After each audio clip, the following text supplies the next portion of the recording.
You're listening to an Airwave Media Podcast. Ask your doctor about Air Supra, albuterol budesonide. Eligible patients can pay as little as $0 per inhaler, subject to eligibility rules and maximum savings limits. Restrictions may apply. Visit airsuprasavings.com to learn more.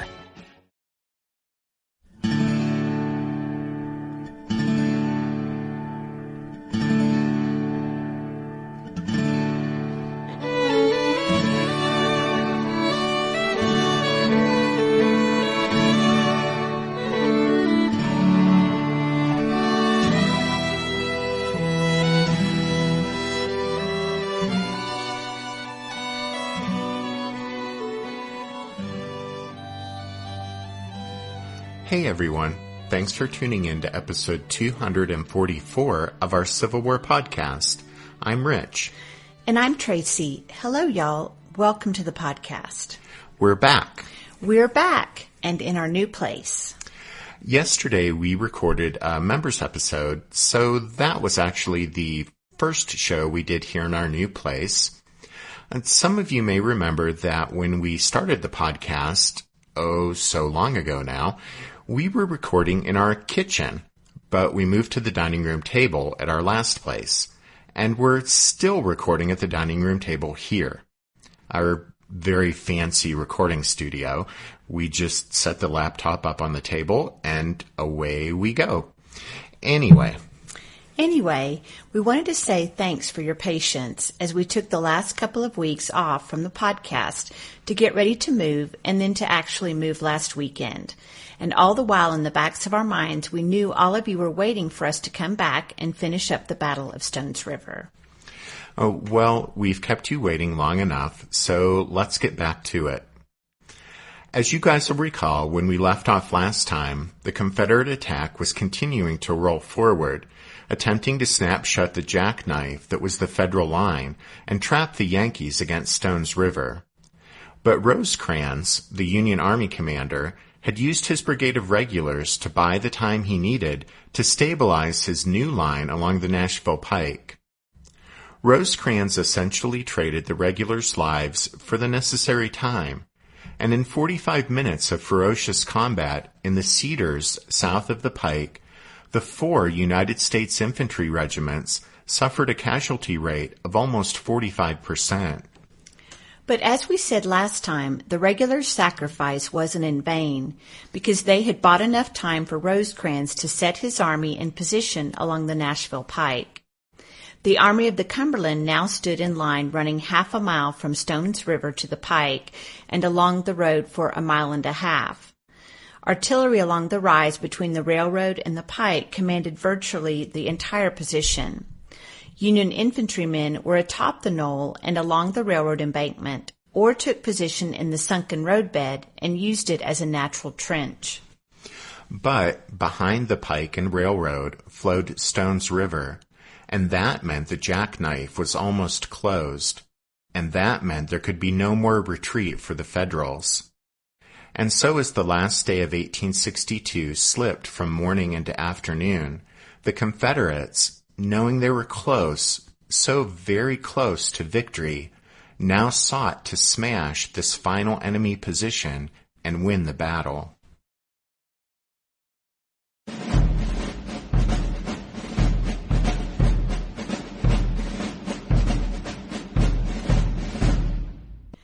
As the clock passed noon on December 31st, 1862, the Confederate situation looked promising.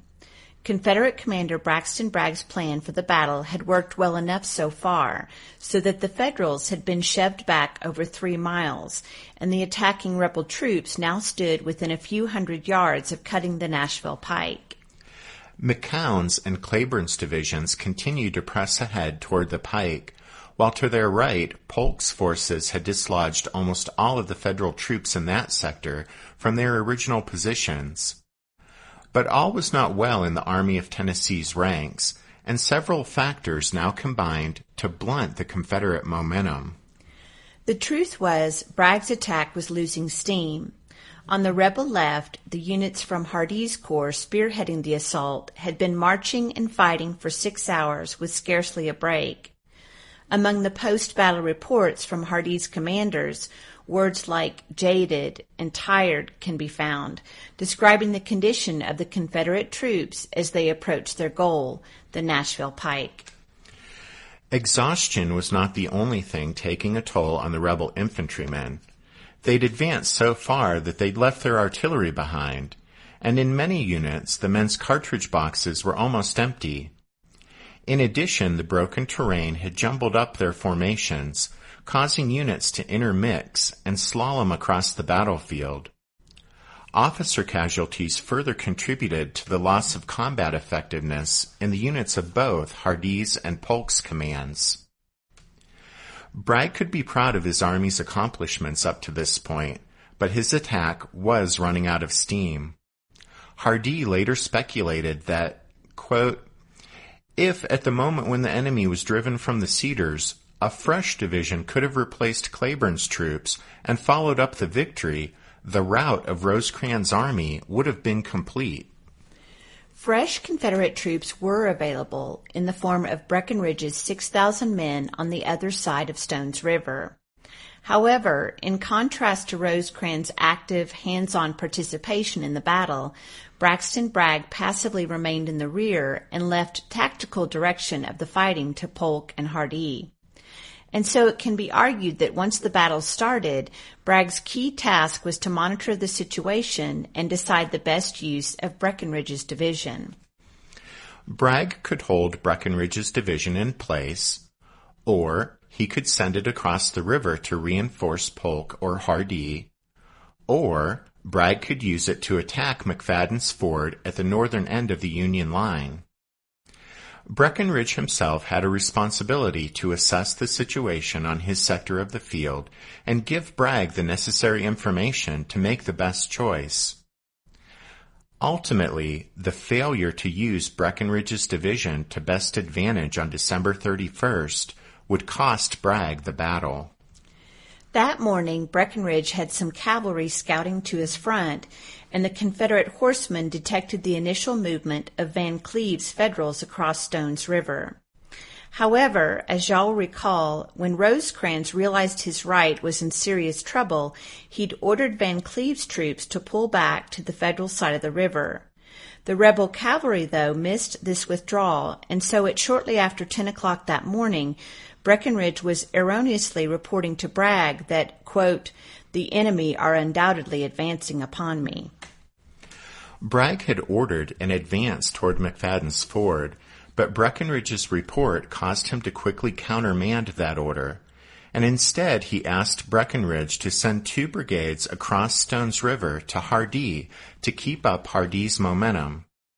Breckinridge, however, feared a Federal attack on his front, on his side of the river, and so he didn't detach any troops to help the main battle at this time. Breckinridge was still seeing imaginary Federals on his side of the river shortly before 1 o'clock that afternoon, but he nevertheless finally relented and sent the requested brigades across the river. Bragg, however, judged the hour too late to get reinforcements over to Hardee, so he instead attached them to the closer Polk. Still later, Bragg directed Breckinridge to bring 2 more brigades across the river and join the main battle in Polk's sector. The what-ifs for Breckinridge's division on December 31st are tantalizingly tempting to speculate about.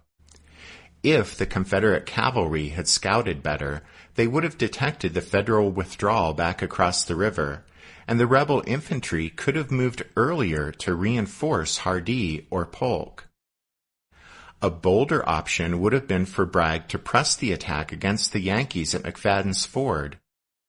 A vigorous Confederate push at that place would have created a serious dilemma for Rosecrans and would possibly have led to the total collapse of the Federal position.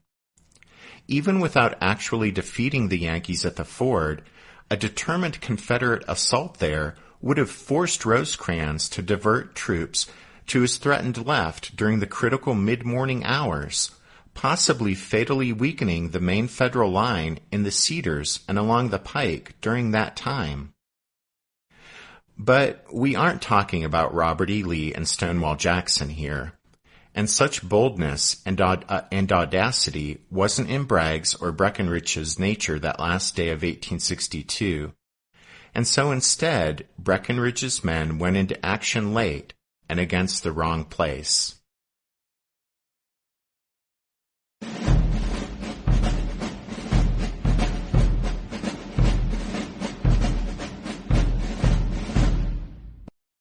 Ask your doctor about Air Supra, albuterol budesonide. Eligible patients can pay as little as $0 per inhaler, subject to eligibility rules and maximum savings limits. Restrictions may apply. Visit airsuprasavings.com to learn more.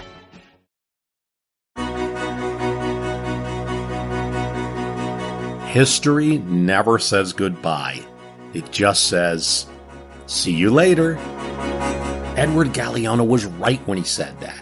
Events keep happening over and over again in some form. And that's the reason I produce the podcast, My History Can Beat Up Your Politics.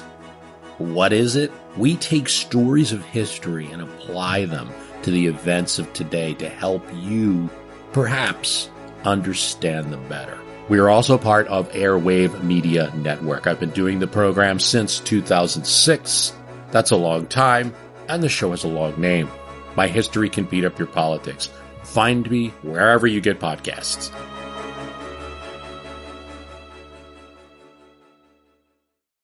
Meanwhile, on the west side of the river, the Confederates came up against the Federals' final line.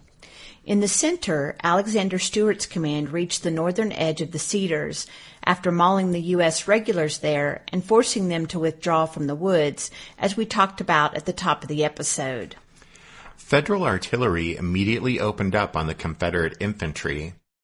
Stewart later recalled, quote, "For some time we were exposed to a terrific fire of shell, canister, and spherical case. Having no battery of our own, and being nearly out of ammunition, it was impossible to proceed farther." An officer in the 19th Tennessee later said, quote, "It is believed that if a battery could have been put into position, the enemy could have been shelled from their shelter in the roadbed and behind the railroad, and the day might thus have been more completely ours." Off to Stewart's left, McCown's tired division summoned one last effort to reach the Nashville pike and snap shut the jackknife. Two Confederate brigades pressed ahead, but Rosecrans personally led the Pioneer Brigade against them, supported by elements of Rousseau's division. One of the Confederate brigade commanders, Colonel R.W. Harper, later reported, quote, "No time was now to be lost, as the enemy had evidently made their last standpoint and opened on us with artillery and musketry." Like Harper, Division Commander McCown realized it was now or never, and he launched the two brigades into a headlong charge toward the Federal line. The Confederate infantry pushed ahead into the storm of cannon fire and musketry, but after reaching a point within 50 yards of the pike, the enemy fire proved too much. Colonel Harper said, quote, "After 10 or 12 minutes of the severest fighting it has ever been my lot to witness, we were compelled to fall back with very heavy loss." McCown's Confederates withdrew back to the Cedars and took up a defensive position in the woods. That meant that after being hit by the best that the tired Confederates could throw at it, the center of the Federal line had held. The next crisis developed on the Federal right as Patrick Cleburne's division of Confederates slashed northward toward the Nashville pike. Half a mile from their objective, Cleburne's men ran into Van Clee's division of Federals, plus Charles Harker's brigade of Wood's division. Harker later recalled, "No sooner had I taken position than a most vigorous engagement commenced." St. John Little's Arkansans and Bushrod Johnson's Tennesseans faced Harker's Federals, while the rebels of Vaughn's brigade and the rest of Cleburne's division engaged Van Cleve's Yankees. Both battle lines stood less than 100 yards apart and blazed away at each other as fast as the men could load and fire their muskets. After 20 minutes of this deadly combat, the Federals gave way. As his men and Bushrod Johnson's troops pressed ahead, St. John Little later remembered how, quote, The enemy fled, leaving a long line of dead and wounded on the ground. We moved forward together toward the cedars on the turnpike and railroad, with the enemy in full retreat before us. General Johnson and I congratulated each other on our success up to this time. But on the edge of victory, everything fell apart for the Confederates here. As Patrick Cleburne's skirmishers reached the Nashville Pike, on the Federal side, Van Cleve and Harker rallied their commands and charged, led by the 13th Michigan, 13th Ohio, and 59th Ohio. Cleburne's exhausted rebels were surprised by this sudden Union thrust, and they faltered and then fell back. Other Confederate units, having reached the limits of their endurance, fell back also, even though they hadn't been directly hit by the Federal counterattack. Little remembered how, quote, men were falling back to the rear, and my senior colonel thought it was a general understanding to do so. A frustrated Bushrod Johnson later recalled, quote, it was reported that our right was flanked by a heavy force. A hasty retreat immediately followed. The movement was, to me, totally unexpected, and I have yet to learn that there existed a cause commensurate with the demoralization that ensued. At the moment in which I felt the utmost confidence in the success of our arms, I was almost run over by our retreating troops. After the retreating rebel troops rallied a short distance to the rear, Corps Commander Hardee ordered a halt to the assault about 3 p.m. He later explained, quote, it would have been folly, not valor, to assail the enemy in this position. And so, after more than 8 hours of marching and fighting, Cleburne's exhausted division of Confederates had been brought to a halt mere yards short of its objective, the Nashville Pike. And that meant that although it had been a near thing, the Federal right had held.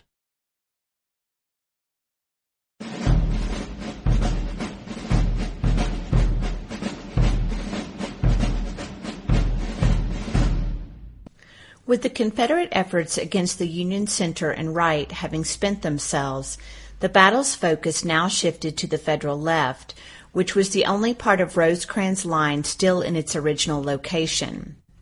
Anchoring the Yankees' position here was a 4-acre circular cedar thicket known to both sides as the Round Forest.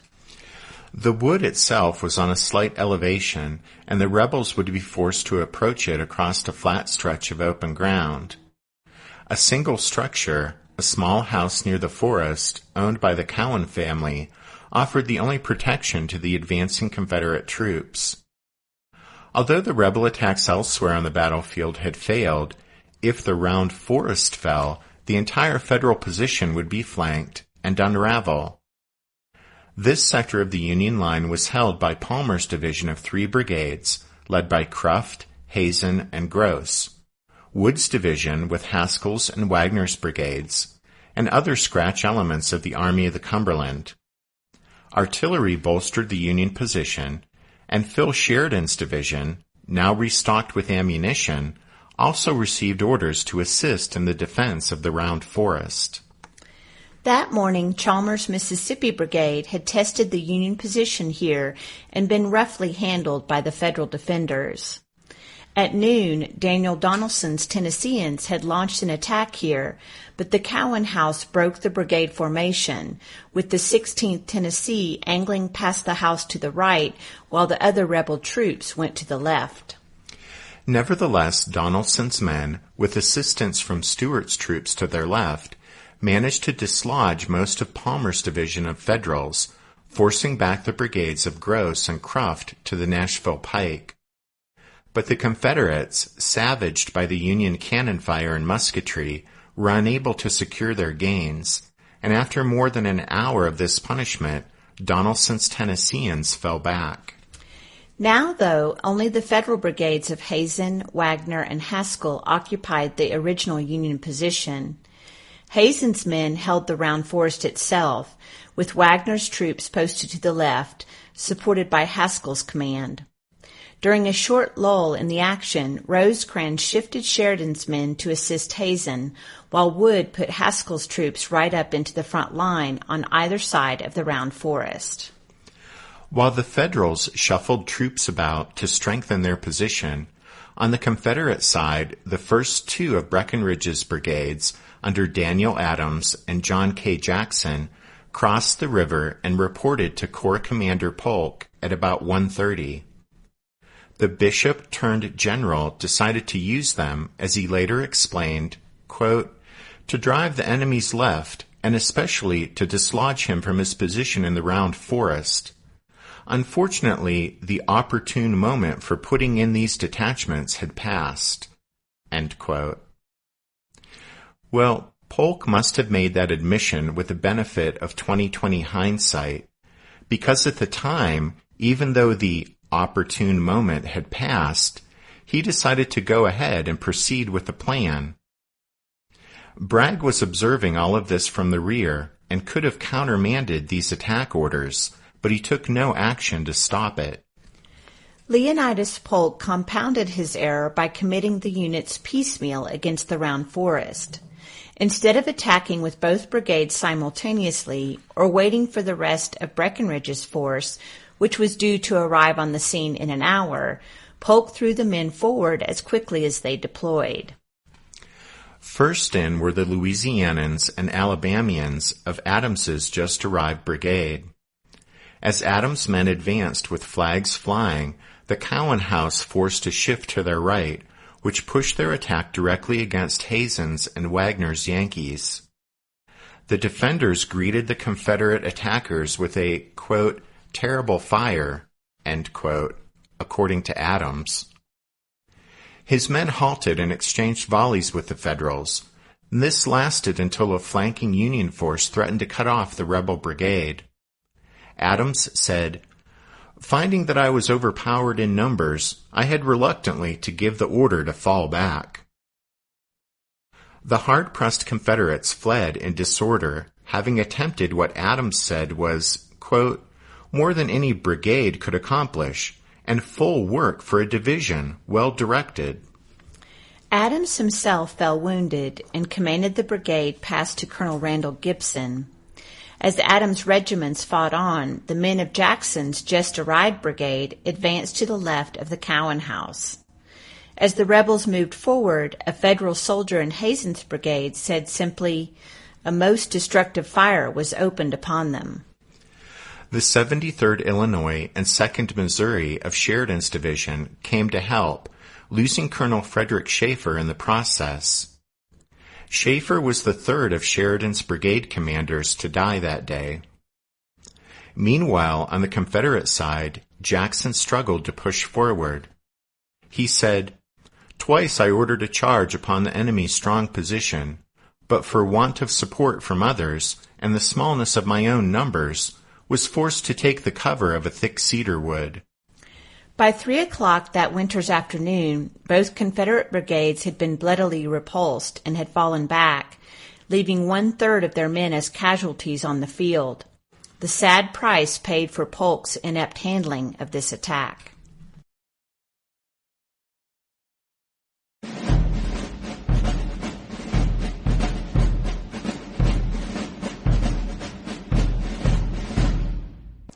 After the repulse of Adams and Jackson's Confederates, Hazen later recalled that at the Round Forest, quote, a period of about 1 hour now ensued with but little infantry firing, but a murderous shower of shot and shell was rained from several directions upon this position, end quote.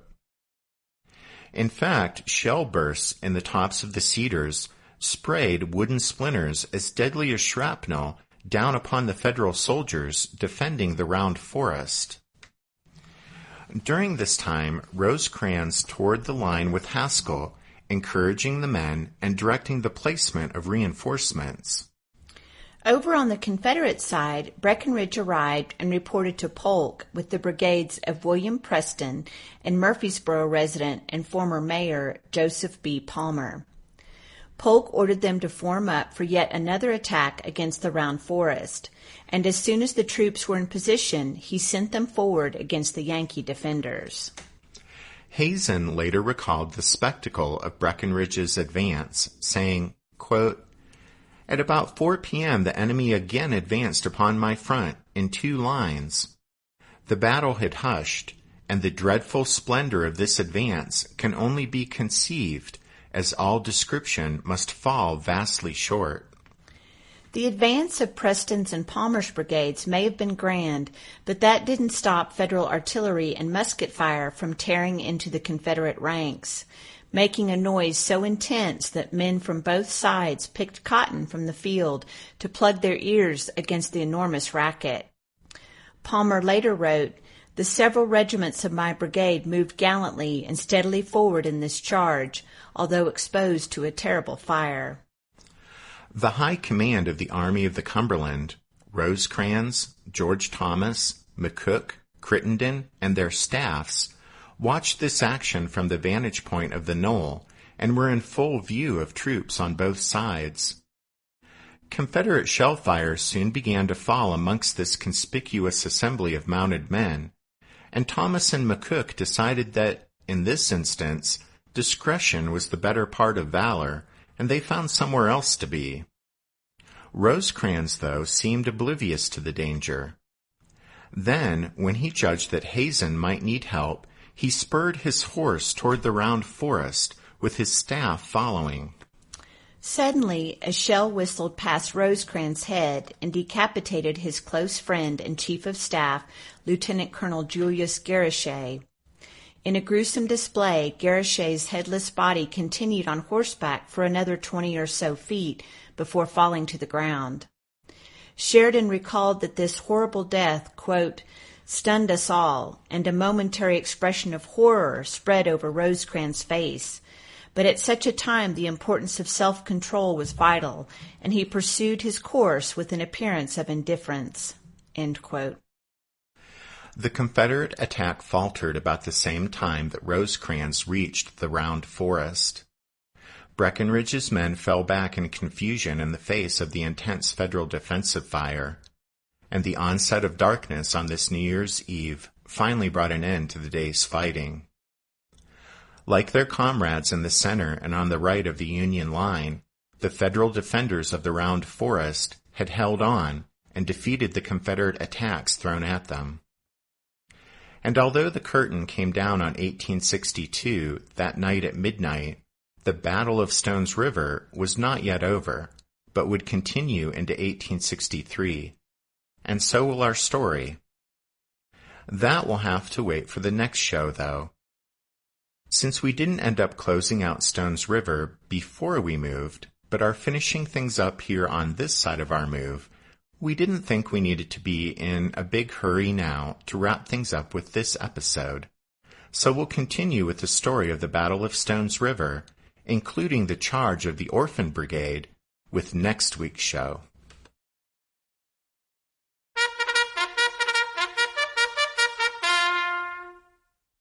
That means it's time for this week's book recommendation, and our recommendation this time is History Lover's Cookbook, over 150 full-color photos inspired by 19th century recipes, anecdotes, and the Civil War, by Roxanne Peacock. Just yesterday, we released Members Episode number 71, in which we took a quick look at what was on the breakfast, dinner, and supper tables of people back in Civil War-era America. And this book recommendation is following up on that show. There are other books out there on this topic, but as far as recipes and photos and fun anecdotes, we like this one. And the fact that the author grew up going to and participating in Civil War events and reenactments tipped us in her favor too.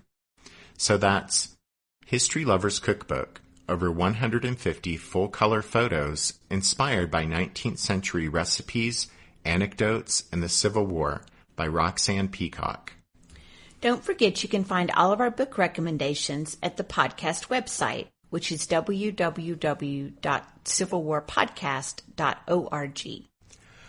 Also at the website, you can start the process of enlisting in the Strawfoot Brigade to help support the podcast each month financially, which benefits us.